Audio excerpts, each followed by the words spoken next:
Bueno, yo soy María Martínez, encantada, muchísimas gracias por haberme invitado.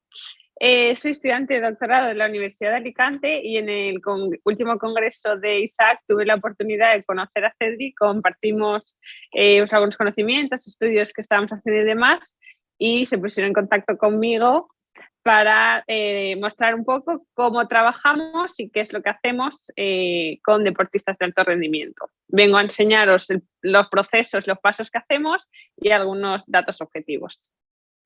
Y vengo a contaros algunos aspectos importantes desde el ámbito de la nutrición en cuanto a composición corporal y rendimiento en deportes de equipo, como en este caso es el balonmano. En primer lugar, para ponernos un poco en contexto, tener en cuenta que el balonmano es un deporte en el que existen movimientos explosivos a una intensidad elevada. Son muy determinantes las cualidades antropométricas y físicas en función muchas veces de la posición de juego y cuál sea la función que cada deportista tiene en el campo. Para ello es necesario hacer una composición corporal para poder cubrir a nivel nutricional todas las exigencias físicas y que las jugadoras rindan y tengan la capacidad suficiente tanto para hacer de forma adecuada los entrenamientos como mostrar esas capacidades y esas cualidades en los partidos. Aspectos que tenemos que tener en cuenta cuando tenemos delante a un deportista es valorar la ingesta nutricional que esa deportista, voy a hablar en femenino porque es de un equipo de balonmano femenino, valorar la ingesta, valorar la composición corporal y valorar el rendimiento objetivamente, más allá de si ellas se encuentran mejor, se encuentran peor, ganan o no. Y aspectos psicológicos no voy a entrar por la falta de tiempo y porque al final los nutricionistas podemos hacer cribados, pero no diagnosticar. Para todo ello es imprescindible contar con un equipo multidisciplinar, desde entrenadores, preparadores físicos, fisios, médicos, analistas de resultados, vídeos, demás, psicólogos y lo que sería nuestro campo, los nutricionistas. En primer lugar, ¿qué tenemos que plantearnos? ¿Cuál es nuestro objetivo? Más allá de los objetivos que tienen los deportistas, cuando viene un deportista a nuestra consulta, ¿cuál es el objetivo? ¿Qué queremos conseguir o qué queremos saber? Pues dentro de todos los factores o todas las variables que son importantes, medimos hidratación, hacemos una valoración nutricional, como bien indicado anteriormente, valoramos diferentes biomarcadores, medimos composición corporal, la carga de entrenamientos y con todos estos datos diseñamos una planificación lo más personalizada y lo más adaptada posible a el deportista. En cuanto a la valoración nutricional, aquí, como sabéis, existen diferentes métodos para valorar la composición corporal, existen cuestionarios, existen encuestas. ¿Qué solemos hacer? Registros dietéticos. Como mínimo, pedimos a todos los deportistas que nos complementen 3 días. 2 días de entre semana, un día al fin de semana, así un día que entreno, un día que no, y fin de semana un día compitan que no. Lo ideal son 7 o incluso pueden ser más. Siempre intentamos que los deportistas en esos registros nos hayan pesado los alimentos para poder afinar exactamente qué es lo que están comiendo. Aunque eso siempre es en condiciones ideales, no todos y todas las deportistas pesan, entonces siempre pedimos que nos lo acompañen de una foto. ¿Por qué? Aquí os muestro algunos registros dietéticos reales que por ejemplo, a grandes rasgos vemos que come, pero no vemos las cantidades de todo. Luego tenemos algunos más completos de algunas jugadoras que muestran un poco más de interés o les cuesta menos rellenar el registro. Y sí que nos indica incluso las horas, la cantidad exacta y tanto de todas las comidas, más aparte lo que hacen fuera de lo que es la planificación nutricional. ¿Qué me refiero con esto? Muchas veces nosotros hacemos un diseño al milímetro, lo que es la planificación nutricional, pero los jugadores no la cumplen al 100% o añaden algo de más. Entonces, esto es importante que ellas lo den para luego ver si realmente nuestro trabajo no da resultados porque puede ser o sí que lo da, pero no los esperados. Además, lo acompañamos de fotos. Aquí os muestro algunos casos de imágenes reales. Como comprenderéis, algunos platos sí que están incluidos en lo que puede ser una planificación nutricional para un deportista, algunos no tanto. ¿Para qué hacemos todo esto? Al final lo que queremos es conocer la ingesta tanto energética, macronutrientes y micronutrientes que ellas ingieren para poder diseñar su planificación nutricional, intentando que no haya ningún déficit nutricional, valorando si existe la necesidad de tomar alguna ayuda ergoenergética o algún suplemento nutricional, y siempre lo que buscamos con los diseños, las planificaciones nutricionales, es que las jugadoras recuperen, es decir, que el entrenamiento del lunes sean capaces de hacerlo de la misma calidad que del viernes y llegar a los partidos nutricionalmente en buen estado. En cuanto a la hidratación, aquí os muestro cómo lo medimos. Solimos pedir a las jugadoras que meen los tarritos que podéis ver en la imagen misma. Utilizamos la escala de color y además medimos la densidad de la orina. Todos los resultados que voy a ir mostrando se los hacemos saber a las jugadoras, tanto de forma individual como de forma grupal, que ahora en las siguientes diapositivas os enseñaré cómo se lo expresamos. En el caso de la hidratación, a cada jugadora le ponemos un comentario en función de sus resultados, tanto si tiene un estado de hidratación adecuado, si tiene un estado de hidratación, de deshidratación, o si tiene un estado de deshidratación severo. A continuación, valoramos diferentes biomarcadores. Nosotros, como nutricionistas, no podemos hacer analíticas, pero sí que pedimos que se las hagan o por parte del club o que por parte los médicos o los enfermeros del club. Aquí os muestro un ejemplo, un artículo publicado de cuál sería las veces ideales que habría que hacer una analítica. No siempre es así, muchas veces las hacen un par de veces al año o incluso una. Aquí os muestro algunos parámetros. Esto sería mucho más extenso, pero algunos parámetros interesantes en nuestro caso serían las deportistas de alto rendimiento, de valores bioquímicos que son útiles a nivel nutricional para el diseño de la planificación como tal y de la valoración de si necesita algún suplemento. En cuanto a la composición corporal, como todos bien sabemos, el DEXA es considerado el método de referencia o el gold estándar.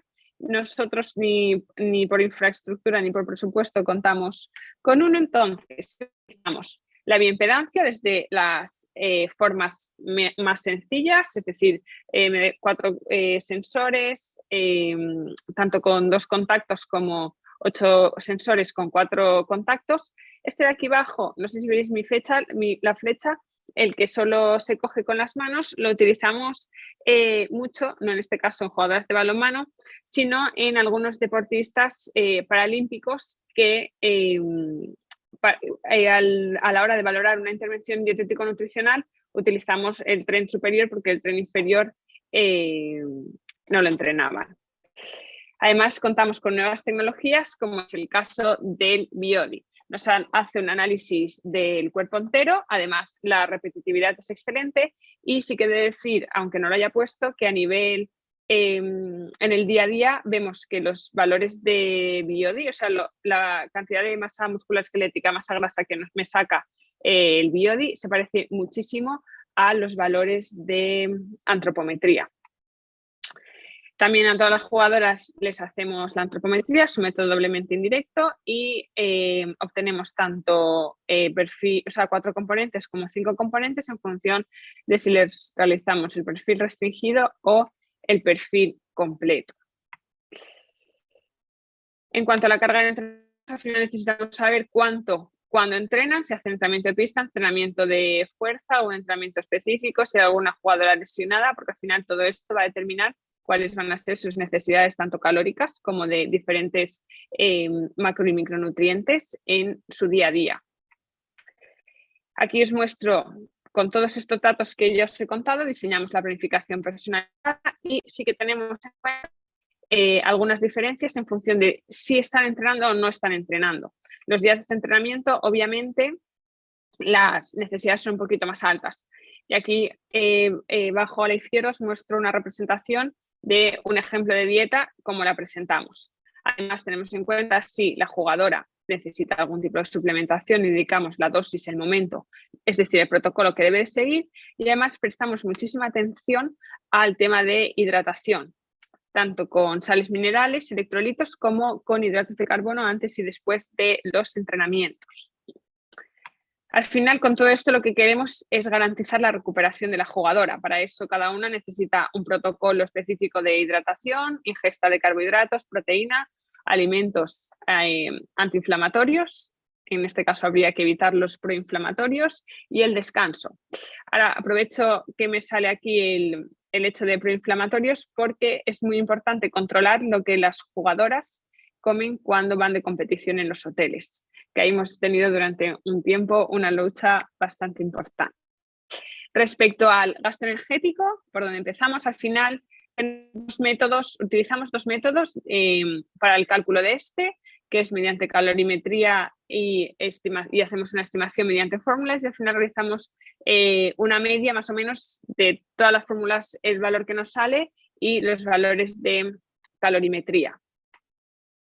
En cuanto al rendimiento, existen diferentes factores que objetivamente nos permiten medir si las jugadoras están mejorando sus cualidades físicas, y aquí concretamente con las jugadoras de balonmano utilizamos el hand grip, tanto mano dominante como no dominante.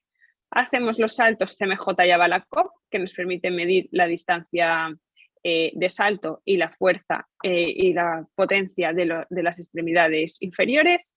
Además, también valoramos la velocidad mediante sprints con las cámaras, y realizamos con ellas el test yo-yo, que aunque en balonmano no esté validado, en fútbol sí que lo está, y nos dice, podemos valorar tanto la distancia que las jugadoras corren como el volumen de oxígeno máximo de cada una de ellas.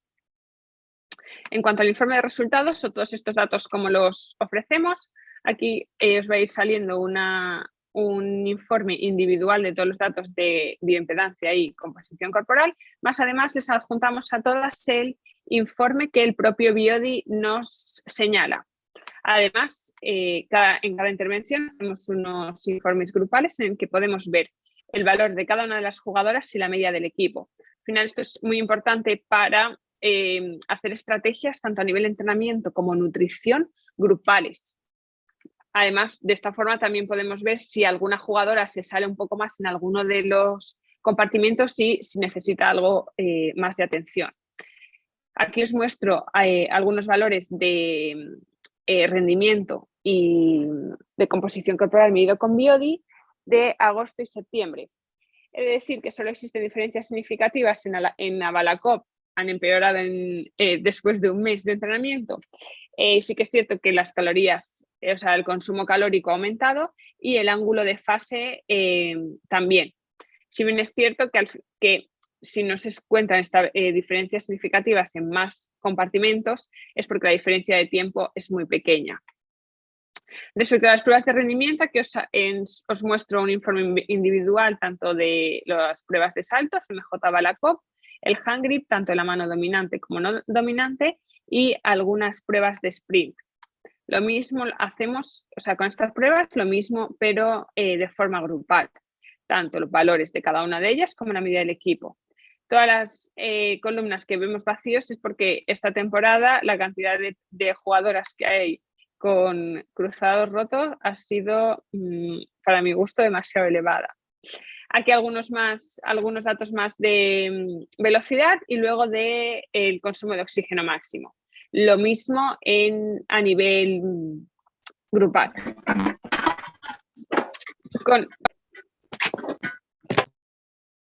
De la misma forma que con la hidratación, a cada una de las jugadoras se les hace un comentario general específico de sus resultados.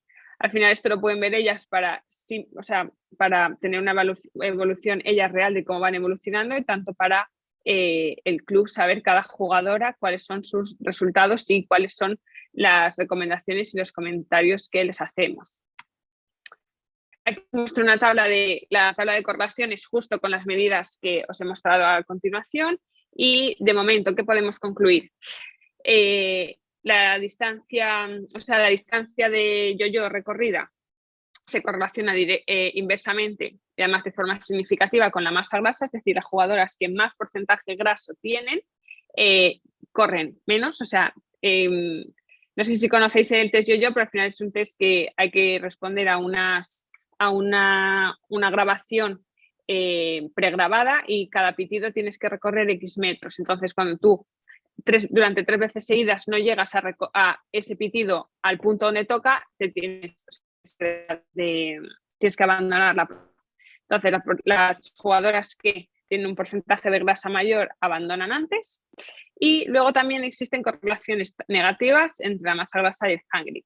En este caso no nos ha salido entre composición corporal y los test de salto, por eso no lo he puesto, pero sí que es cierto que el porcentaje de grasa total y el agua total del cuerpo, en el caso de Moya, sí que se correlacionaba indirectamente con los resultados tanto de Yo-Yo como de Abalacop, es decir, fuerza y potencia de los miembros inferiores.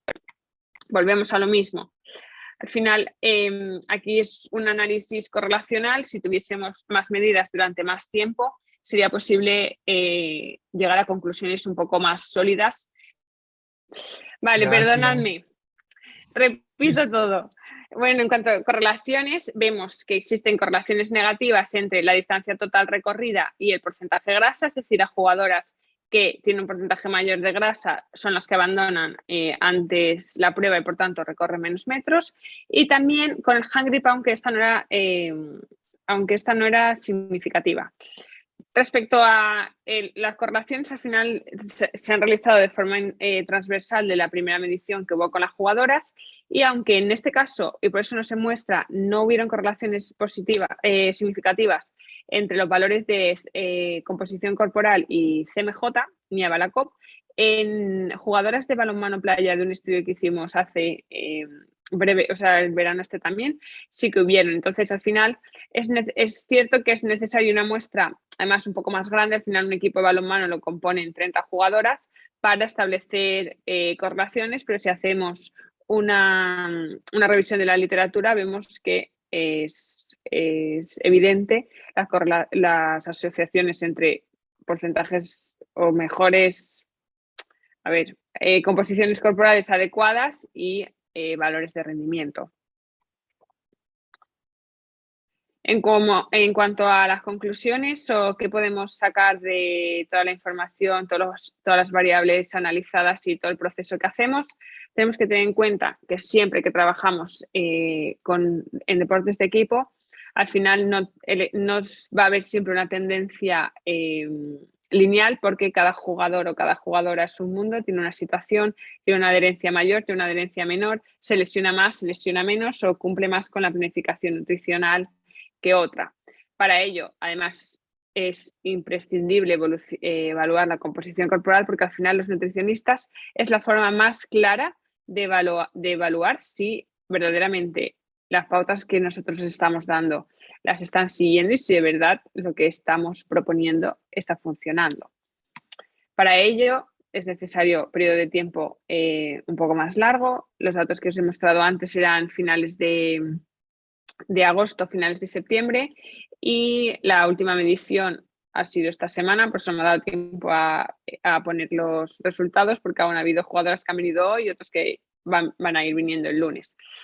Pero ¿qué podemos concluir con esto? Es imprescindible, aparte de medir composición corporal de forma reiterada, mínimo una vez al mes, solemos hacerlo nosotros, poder diseñar planificaciones adecuadas tanto al nivel de composición corporal como entrenamientos y todas las variables que bien os he contado antes, y que que la planificación esté diseñada también a los entrenamientos. Deben de ir acorde al periodo de entrenamiento y carga de entrenamiento que las jugadoras estén llevando. ¿Por qué? Porque al final una planificación nutricional bien diseñada y adecuada a las exigencias de cada una de ellas va a determinar recuperación, y al final, como consecuencia, va a ser podio o no podio, premio o no premio. Quiero dar las gracias a todos los colaboradores que han hecho posibles el acceso tanto a las jugadoras, a las pruebas, como llevar a cabo todo el proceso que os he contado en el día a día. Espero en el próximo seminario que haya o al año que viene poder mostraros incluso más datos progresivos de todo el año. Y muchas gracias a todos por escucharme. Disculpadme por el fallo técnico y cualquier duda, aquí podéis poneros en contacto conmigo.